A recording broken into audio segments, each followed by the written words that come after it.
I want to discuss, first of all, the reaction of the West, China, and other countries to the outcome of this controversial election in Georgia, where, in fact, the Georgian Dream Party won. Sweden said it was halting cooperation with Georgian authorities. Canada plans to review its relations with Georgia, while the U.S. warned Georgia of possible consequences if the government does not change its anti-Western course after the election. The European Commission stated that the EU would base its assessment of the Georgian elections on the final report from international observers. Basically what one would expect after we change this government the way we did in 2012. The arrival is a good omen.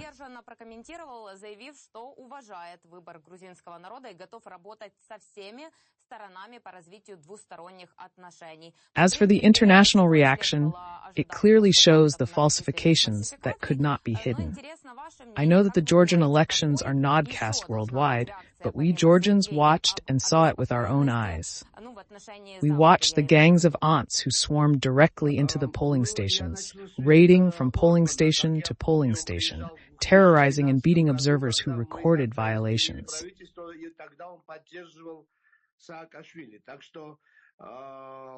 Я очень рад его визиту. Это преддверие того, что мы поменяем эту власть, и мы изменим это правительство, так же, как мы это сделали в 2012 году. Так что его приезд — это хорошее предзнаменование. Это раз. Насчет международной реакции. Она очень читка и показывает то, что фальсификацию, которую нельзя было скрыть, потому что, я знаю, что так грузинские выборы не передаются по всему миру, но мы-то грузины смотрели. Also, many of the details that are now coming to light add up to a bigger picture of Russian influence than was the case before the war in Ukraine began. This war has sobered the minds of Western politicians who thought that high standards of democracy should not be demanded of Georgians or Ukrainians. Now they see that such acquiescence, whether with Putin or other authoritarian leaders, leads to nothing good, but only to worse results. We see that the world does not recognize the elections, recognizing in fact only Viktor Orban and a few dubious states. After all, the world community has already formulated and united around the idea that Georgia should not be given under the rule of this oligarchic fraternity. This attitude is being formulated more and more clearly, and I am glad that this has been happening in recent months. Я хочу подчеркнуть, что наши западные партнеры стали намного более адекватными, чем это было, к примеру, 4 года тому назад, когда тоже проводились традиционно фальсифицированные выборы, организованные грузинской мечтой. Но тогда наши партнеры вели такую игру, знаете, лишь бы не было шума, все, ничего, что там немножко там украли, немножко там подворовали. И это, кстати, очень оскорбительно, когда тебе говорят, что демократия, она должна быть другой в Грузии, и другой должна быть, например, в Англии, и то, что у нас немножко крадут, это нормально. Но в 2020 году они сквозь пальцы смотрели на все это, но, опять же, уже мир не смотрит на и Грузию, и Украину, и Россию, и Молдову, и вообще мир смотрит по-другому на российскую пропаганду, на российское влияние, чем это было до начала войны в Украине. Вот война, она как-то отрезвила все эти умы западные, которые думали, что нечего там от грузин или от украинцев требовать высоких стандартов демократии. Сейчас они видят, что вот такое попустительство, будь то с Путиным, будь то с другими авторитарными лидерами, это ведет не к чему-то хорошему, а ведет к худшим результатам. Так что мы видим, что мир не признает выборы, признает фактически только Виктор Орбан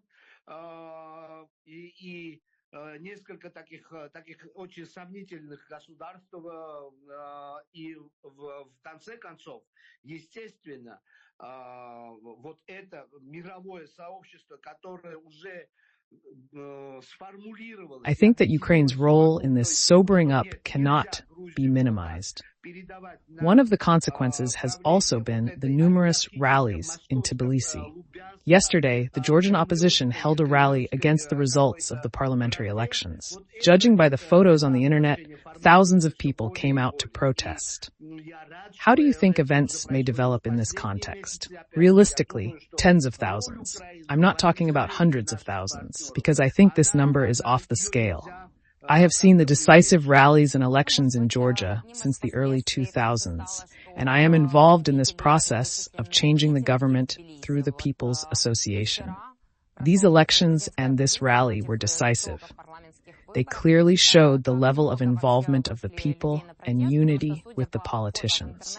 Unfortunately, such unity between the people and politicians does not happen very often, when their aspirations and deep emotions are united.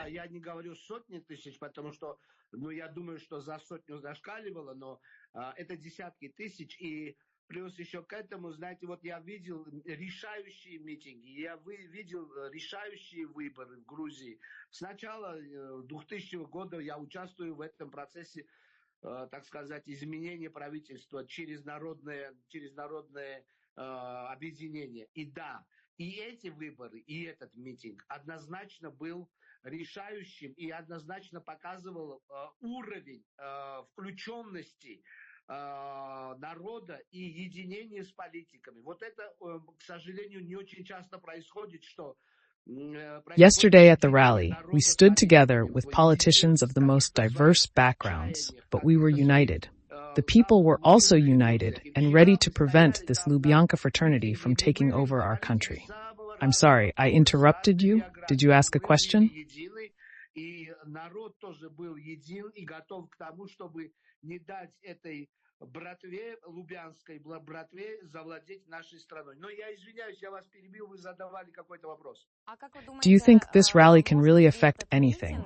I.e., is it realistic to hold re-elections now, as the opposition is demanding?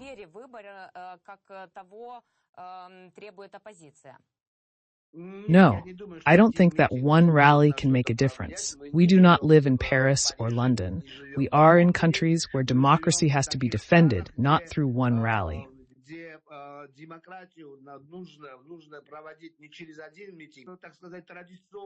There are traditional forms of falsification. This is one direction. The second direction is the work of political parties, so that they would formulate their political demands and positions in an organized manner without separating in a unified format. This should happen step by step in order to prevent the recognition of these elections so that we can change the government.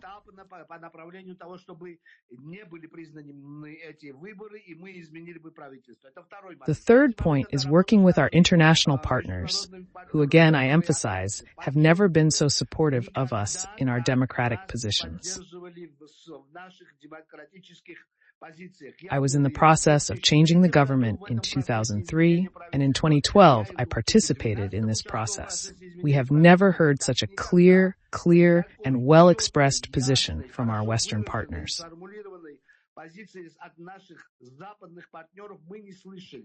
They have always been somehow humorous, trying to diplomatically present the ongoing process in some organized way, but now they are telling us directly and showing us our alternatives. Такое организованное или такое русло, но сейчас они прямым текстом говорят нам и показывают нам наши альтернативы. Это, с одной стороны, это российская губерния, которая истребляет свое население, On one hand, которое население даже не может произносить правильные слова и говорить по-правильному, а является заложником этого тоталитарного режима, и плюс еще экономически. There's a Russian province exterminating its population under a totalitarian regime with a struggling economy. On the other hand, the European Union is ready to help guarantee our independence and develop our country towards Europe. Zhvinetsky had such an expression, or I don't even know if it is Zhvinetsky.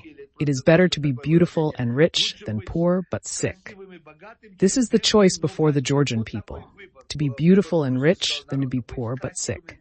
In this choice, of course, the Georgian people are making the right decision and orienting their country towards change, not towards a panic-stricken oligarchic future. Yesterday, young people met me at the rally and told me that we will fight until the end. And please also be very uncompromising, because compromise means that we have to leave this country.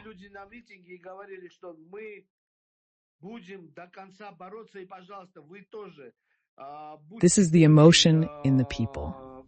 And Georgians, I want to remind our brothers and sisters, we're the first to fight the Soviet Union.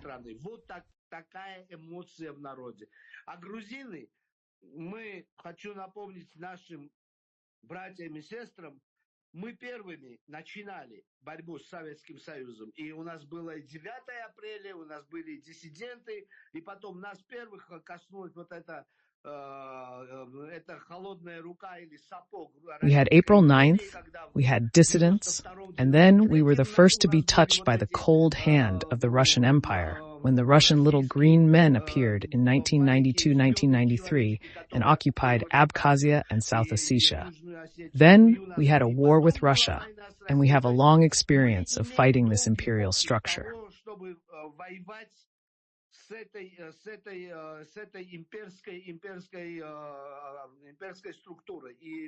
We are organized today and will continue to do so. At the same time, Russia said that it recognized the choice of the Georgian people and would not interfere in Georgia's internal affairs. They also called on third countries not to interfere in the election results, hinting at the West. I spoke about this earlier. It is clear that Moscow does indeed benefit from these results.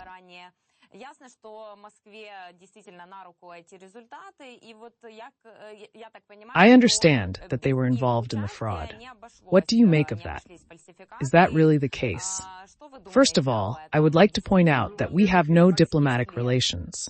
Therefore, we do not hear any statements from Russia. We have no contacts. And thank God we have no contacts with Russians, that is, with Russian politicians. И слава Богу, нету у нас с вами контакта с россиянами, то есть российскими политиками. We are not interested in comments from Lubyanka or Moscow. This is one position. Secondly, you are meddling everywhere and trying to falsify elections not only in Georgia, which for some reason you think you have some claims and influence over. You even think that you participate in American elections. It is some kind of lie that they did not participate and call on others not to participate. Naturally, this is completely untrue. They did participate. I want to say that, unfortunately, the process that is being carried out by this government of Georgia is just copying. It is simply plagiarizing what Putin did, in terms of legislative formats, in terms of attitude towards media, in terms of all these details. Это просто плагиат того, что делал Путин. Это просто плагиат по законодательным форматам, по отношению к медиа, по отношению ко всем этим... How they try to develop their country is just a tracing. They stole from Putin. It is a plagiarism of the Moscow format of development and formation of a totalitarian state. Московского формата развития тоталитарного государства. Так что, да, они участвуют, но я не могу говорить, что... So yes, they participated. Yes, they are participating. Фактически это идет нога в ногу с... I can't say that Ivanov or Sidorov are doing this specifically, but in fact, this is happening in step with the Kremlin propaganda, with the propaganda that is trying to build on the suffering they have endured and continue to endure in Ukraine, when they will completely lose face and prospects. Against this background, they want to have some kind of an outlet. For them, Georgians are those who were the first to start. Imagine, in this propaganda, they try to say that Georgians were the first against us. We actually had Georgian-Russian war in 1993 when these little green men appeared. Since then, we have had problematic relations with them, and now they are trying to turn it ideologically in the format that Georgians, who were the first to start, even decided that Russia was the right solution. This is not true. I don't advise anyone to believe that Georgians somehow decided to vote for Georgian Dream as a pro-Russian government. которые первыми начинали, даже они решили, что Россия это решение. А это неправда. Никому не советую верить в то, что грузины как-то вот решили, что голосовать за грузинскую мечту, как за пророссийское правительство. Это ложь, это пропаганда. Любой человек, который старается говорить сейчас, что грузины проголосовали This is a пророссийскую, lie. This is propaganda. Anyone who now says that Georgians voted in favor of a pro-Russian course is working for Kremlin propaganda, which is so decrepit that sand is falling out of it. There is no need to support and somehow help them in this propaganda. No, Georgians are standing where we stood 30 years ago, against being part of the Soviet Union and in favor of being a pro-Western country. I wonder, by such statements, not to interfere in the electoral process or in the result of the elections, в избирательный процесс или в результат выборов. Таким образом, Россия, может быть, can Russia somehow pressure the West, scare it, maybe blackmail it? Надавить, испугать, может быть, шантажировать. Well, I don't think they have the power to frighten or blackmail the West in any way. But the West is gradually realizing that to blackmail is to go along with the darkest aspirations of Putin's Kremlin. На поводу с самым темным чаянием путинского Кремля. Они это увидели в Украине. Сколько они Experience from Ukraine, Georgia in the 90s, the partial occupation of Georgia in 2008, and the occupation of parts of Ukraine in 2014 shows that attempts to appease Putin's aggression only lead to increased aggression. Частичной оккупации Грузии в 2008, на опытах оккупации частей Украины в 2014. Вот на этих опытах, стараясь умиротворить вот эту... This has been going on for decades, and I have the impression that they have finally realized that they will do no good by indulging a dictator in the region who wields a nuclear baton. On the contrary, they will give him even more reasons to develop his aggression. By the way, this applies not only to countries adjacent to Russia, but even further away. I think Churchill said about the Americans that they will always make the right decision, but first, they will make all possible wrong decisions. I have the impression that both America and the West have already made all the wrong decisions in relation to Russia. Всегда сделают правильное решение, но пока сделают все неправильные решения, которые возможны. Вот у меня сейчас такое впечатление, что и Америка, и Запад уже сделали все неправильные решения по отношению к России, и вот сейчас они уже доходят до того сознания. And now they are coming to the realization of how to deal with an aggressor who no longer has more warheads than population and has nothing to fight with, but is trying to terrorize its neighbors. I think they are reaching this point, both in the context of Russian-Ukrainian relations and in the context of Russian-Georgian relations.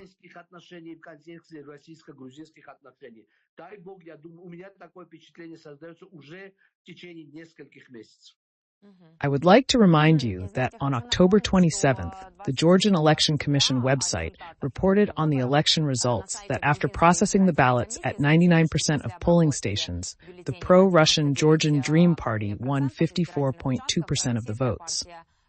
I wonder, even if some of the results were still falsified, I understand that this is about or more than 10%.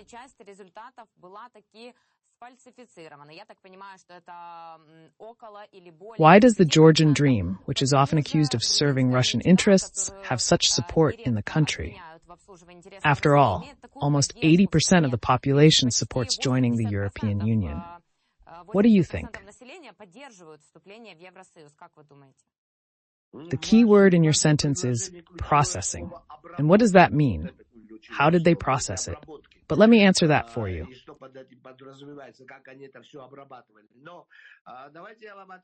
Yes, here we are. And you are looking at this political process from the following position. We say that the Georgian Dream is pro-Russian, 85% of Georgians, supporters. Why did they vote for the Georgian Dream?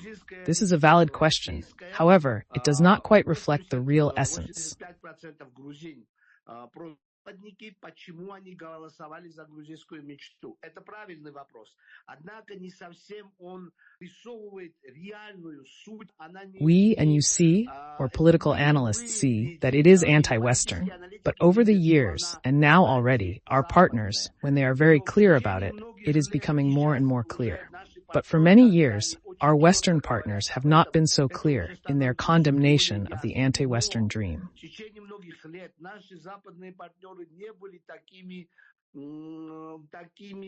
ясными в своем осуждении антизападной политики грузинской мечты. Это раз. That's one. The second point is that for decades, the Georgian dream has fueled the emotion of fear.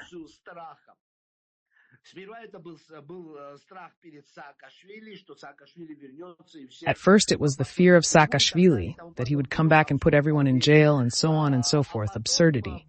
And then, after the war started in Ukraine, there was fear of Russian occupation. They intimidated the people with war. Understand, we have a syndrome of this war, which remains in the mentality of the population. Always, pressing on this trauma, they say that if there is no Ivanishvili, no Georgian dream, there will be war with Russia.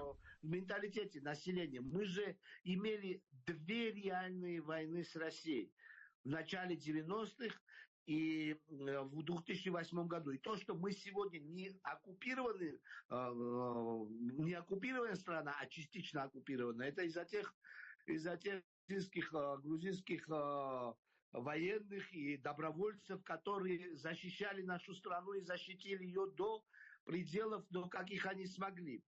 Но травма от войны, она катастрофическая. И всегда вот надавляя на эту травму, они говорят, что вот если не будет, вот Иванишвили не будет грузинской мечты, то будет война с Россией. Ivanishvili spoke on the day of the election and directly said that there will be an instant invasion of Georgia if we don't win. You can imagine. That's what he appealed to in the election, and that part of the population lives in that fear of war syndrome. It's normal.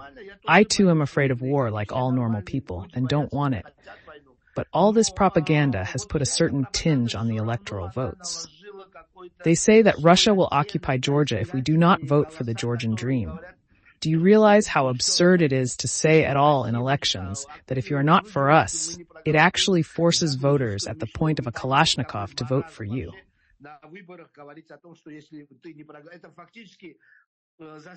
Absolute marasmus. This is what I explained the real 40% that exit polls showed. These 40% are intimidated people. И вот я этим объясняю те реальные, я бы сказал, около 40%, которые показали экзит-полы, что вот эти около 40% это те запуганные люди, они не то, что хотят это правительство, но они запуганы. Вот прямо перед... И представьте, это многие... Many such people exist in the country, and they have a real reason to fear. Yes, Russia is upon us. We have had 2 wars with Russia. Why do they say, why shouldn't there be a third war? They are sure, supposedly Ivanishvili guarantees peace, but in fact he is really weakening Georgian statehood and the ability to resist Russia or other aggressors.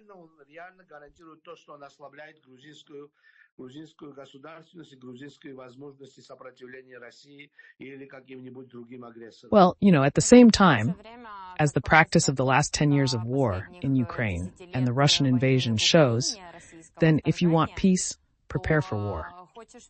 Unfortunately, just falling for such phrases and such provocations does not lead to peace.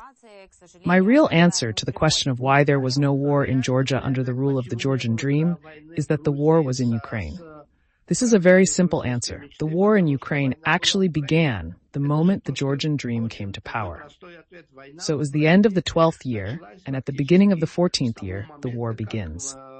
Yes, and here it is, already in some part of the voters that you have intimidated. This rational approach or analysis does not work for this part of the voters. Unfortunately, this is not only in Georgia. In many countries, in many nations, this phobia, this is some kind of propaganda sculptures and dialogues, and it works. Unfortunately, this is not specific to Georgians or others. This is specific to the political process. And unfortunately, yes, very educated nations fall under this. We see now that a part of our population is simply afraid of war. And in Georgia, they are afraid of war. And this is adequate. My generation went through 2 wars with Russia, so we know what war is. We felt it. And by the way, we are still fighting against Russia in Ukraine. When I came to Kiev at the beginning of the 22nd year, right after the war, I met dozens, hundreds of Georgians who are fighting for their war. For Ukraine, for Georgia, I think, and for the Baltics, and for Poland. These are Georgians who have already gone through several wars with Russia.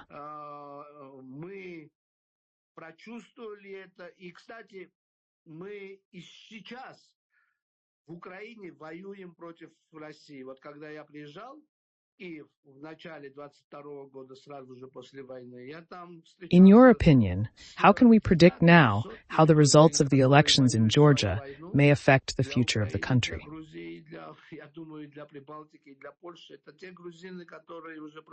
Predict very clearly. Either we become a Russian province that will exterminate everything. Even this is not the Georgian USSR. It is much worse. This is the criminal fraternity that exists in Russia and the Patsan society that we will build here. Just gopniks, I say. Gopniks. Yes, this government is not even the USSR. It's not even Khrushchev and Brezhnev. It's much worse. Or we become part of this debacle that will crash into Ukraine, and it will absolutely crash. But before that, we will be part of this catastrophe, this catastrophic mentality, this total decomposition of the nation and the state. Or we will break through after all, and we will be able to build together with you, together with Moldova and all of Eastern Europe, an alternative to this nightmare from which we have emerged. If we take geopolitically, more globally, we see how Russia is trying to lure as many countries as possible, let's say, to its side, to have influence on them. I mean, unite them with some alliances.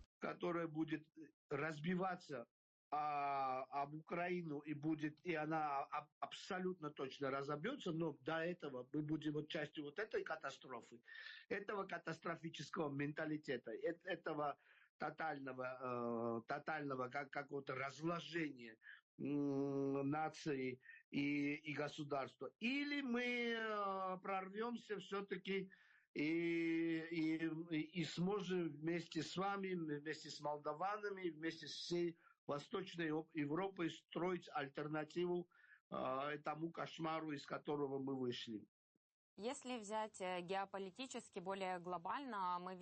As we saw last week at the BRICS summit, how then in general should the EU and NATO react so that Russia stops interfering in the affairs of neighboring states, including Georgia, Ukraine, Moldova? You said because while, the West is concerned, Russia is spreading its tentacles as deep as it can in Eastern Europe and beyond. Молдовы, вы говорили, ведь пока, Запад обеспокоен, Россия распускает свои щупальца как можно глубже на востоке Европы и не только. Russia has now started to develop in this direction, but unfortunately, I can say that for many decades, Russia has been actively promoting itself in the European market. It has been creating opportunities, looking for ways to make Europe a partner in its criminal and absolutely aggressive projects. I want to mention Nord Stream 2. That is what I wanted to say. That is where this whole story starts. It is Nord Stream 2.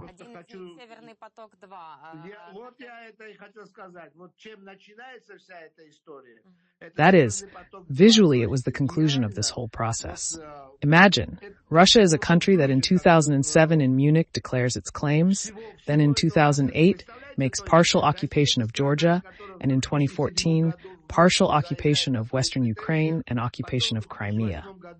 And what are we doing in our early 20s? 14-м частичную оккупацию Западной Украины, оккупацию Крыма и We give Russia the opportunity to develop the Nord Stream 2 project. возможность развивать проект Nord Stream 2. It is a disaster of geopolitical thinking. It is a disaster in understanding the direction in which Putin as a politician and Russia as a state are developing. I was shocked when, in the 22nd year, journalists called me and asked why Putin was behaving like this, and said that he had lost his mind. No kidding. He's been saying and doing this since 2007. He claims he will be the aggressor in the region, and he is carrying out his threats, and his nuclear program is headed in that direction. You, the West, did not want to look at this and comprehend his paranoid plans. But now, again through the blood, tears, and heroism of our Ukrainian brothers and sisters, it is somehow reaching our partners. They realize that they have no other solution but to methodically nullify Putin's ideology. They have no other solution but to act against BRICS and other formats.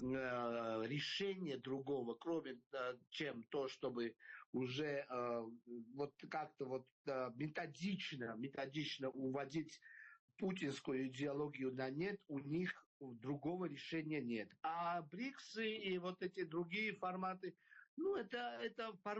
These are formats for maneuvers, not for real development. Because first of all, if you look at the whole BRICS format, China plays the main role there, and Russia is secondary for China. I have the impression that this is a tidbit that China will swallow very sweetly and effectively, I don't know, with Sakhalin, I guess. You also mentioned Russia's nuclear threats. And just half an hour ago, there was information that Russia's armed forces are training to launch a massive nuclear strike in response to an alleged enemy nuclear strike.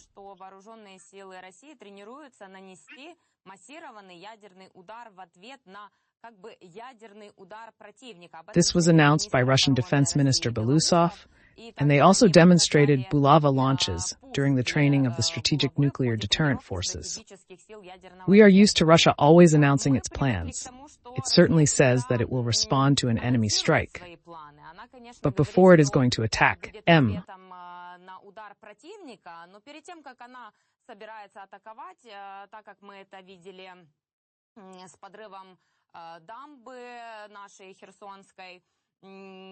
We saw this with the Kherson dam bombing and other instances where it hit the Ahmedet in Kiev and other attacks.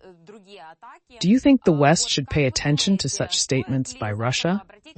Maybe there is still potential for Russia to attack, including perhaps in the Kursk region where our armed forces are operating.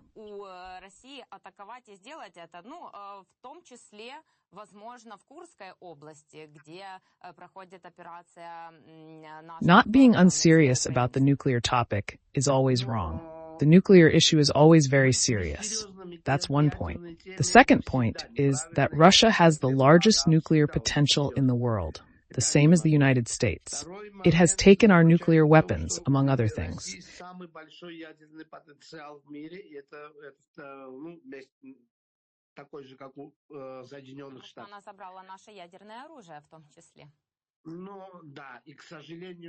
Unfortunately, our Western partners, including in the same emotion that paradise on earth has arrived, prodded Russia, actually giving it the opportunity to get rid of our nuclear weapons, which we can now see was absurd and wrong.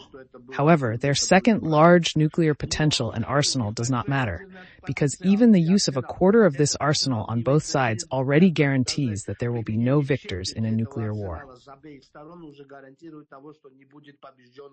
The third point is that localized nuclear strikes are very problematic in the sense that this proverbial wind rose. No one knows where it will turn. A nuclear strike is problematic not only in its destructive aspect, but also in its environmental consequences. Hitting your neighbors is just a form of suicide, after all.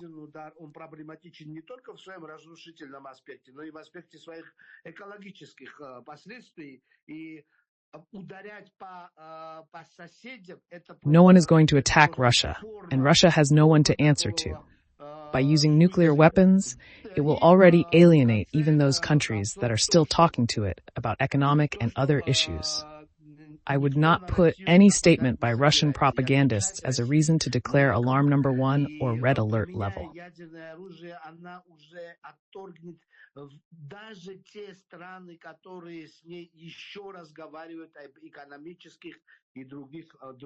But nuclear issues should always be listened to.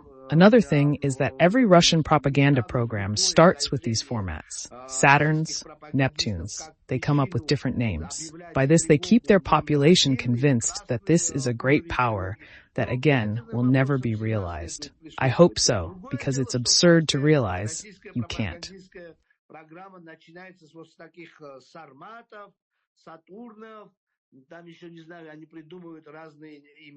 The power in the world today is not the power of nuclear warheads. That era is over. It is the power of the dollar, the yuan, and the euro. And to speak in the language that you have a nuclear baton, yes, it is serious, it is dangerous. But to turn the level to red, I would not do that at every such mention.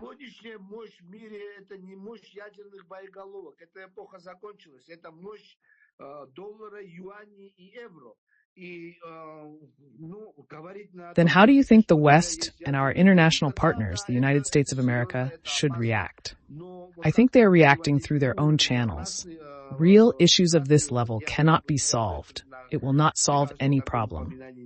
Как вы тогда думаете, как должен отреагировать Запад и наши международные партнеры, Соединенные Штаты Америки? Ну, я думаю, они реагируют по своим каналам. I think there are proper channels going on there, because here in this subject, intelligence has to work. Intelligence, the fact that American intelligence has already failed to work, is a fact. The question of deciding how Russia should lose is a question of what form of losing should exist for Russia. The fact that the intelligence has not put that solution in any way is a political, military, economic decision about how a nuclear state can lose. And the fact that this answer is not there now is unfortunately a fact. But we're not talking about this kind of global intelligence. We're talking about specific capabilities and specific cases. I think that in this aspect, the situation is still controlled. That's one point. But everything is mixed up in this war. The military aspects are mixed up, and of course, propaganda. We often hear statements that are very often propagandistic in order to support this fragile body of the Russian Empire, which has already experienced its best years and its decline in the Soviet Union, and is now falling apart. Thank you very much for the broadcast and for your time. Перемешались и военные аспекты, и экономические, и, естественно, пропаганда. И то, что мы часто слышим заявления, они очень часто идут на пропагандистский уровень для того, чтобы поддержать вот это дряхлеющее тело Российской империи, которая уже пережила и свои лучшие годы, и свой упадок в Советском Союзе, а сейчас вообще разваливается. Спасибо вам огромное за эфир, за ваше время, вашу политику. I remind you, we spoke to the fourth president of Georgia, Giorgi Margvelashvili. Thanks for watching. Put likes, write comments,